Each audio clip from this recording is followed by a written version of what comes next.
It rained the first few days in Seoul and it was quite grey, which isn't great for photography, but then the sun came out and it was much more enjoyable and interesting.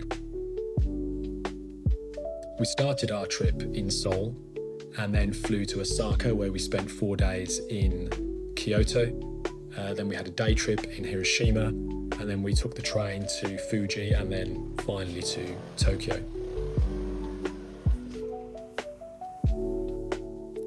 I noticed in Seoul that people were quite tactile with each other, and when I looked it up, while displays of affection between couples in public are quite modest, friends, both of the same gender and the opposite gender, are quite tactile. And I'm pleased I managed to capture some of that. Strangely, I didn't have any jet lag when I arrived in Seoul, but I did manage to pick up a cold, which was annoying.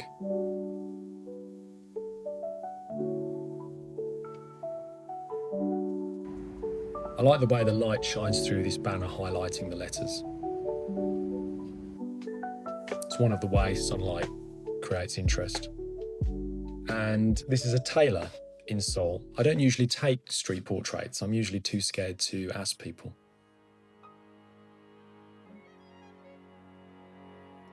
Kyoto is probably the more enjoyable place and the place where I felt most comfortable. It was a manageable size. Part of the problem with big cities like London or Tokyo or wherever is that you don't know where to point the camera first, and it's harder to find really good spots. But Kyoto was more manageable. It was also quite a calm city. It has its shrines dotted about and green spaces.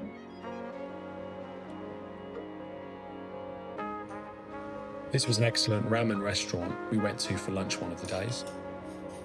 I would have liked to have gone back, but we ran out of time.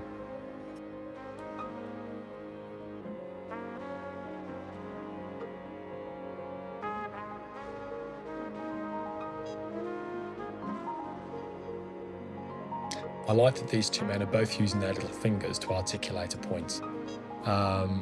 It's a good example of how, if you're looking hard enough, you can find really nice little moments. This is the Leica store in Kyoto. These curtains, by the way, called noren, are used both to advertise but also to signify that a shop is open. They tended to be on the more upmarket shops, it seemed.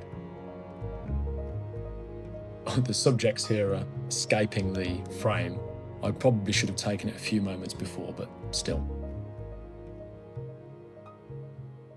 This is one of the iconic taxis.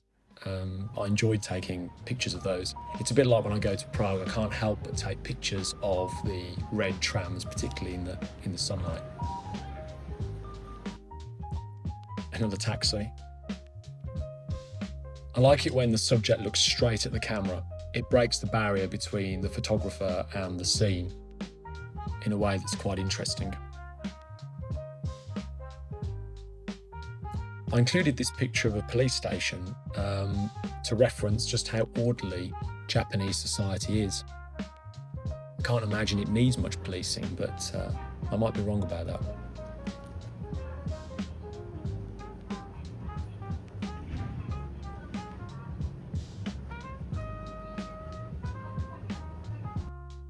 I like this photograph. The subjects are all looking down as if they're mourning something, and in fact they're just waiting to drive off the ferry. The island of Miyajima is just off the coast of Hiroshima. This is very Henri Cartier-Bresson. I think it's almost a rite of passage for street photographers to take pictures of people leaping over puddles. But they do look good when you get them right.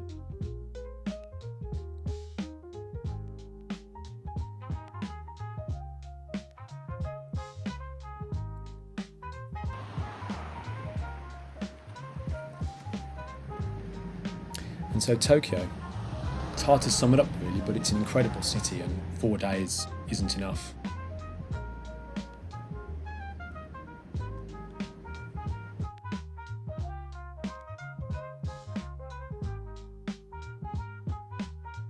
I'm glad I got this picture. When trains leave stations, the station staff bow, And I tried to get that a few times, and I'm glad that I did in the end. I don't know why I like this photograph, but I quite like it. The guy just slotting that last board in place. Sometimes you don't really know why a photograph appeals to you, but it just does, and that did. This is me experimenting with my first POV video. I didn't do as much of this as I thought because I found it a bit distracting from observing what was going on and taking photographs, but here are a few examples of it.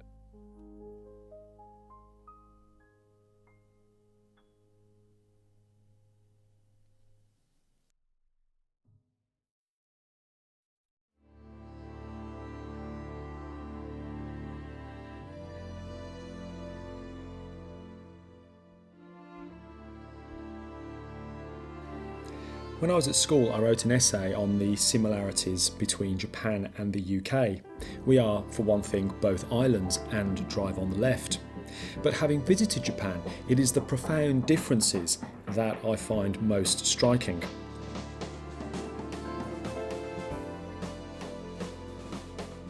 It is these differences that informed the photography, and it's photography unlike I've ever done it before.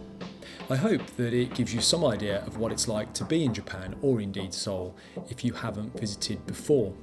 I hope you enjoyed the photographs, and thanks for listening.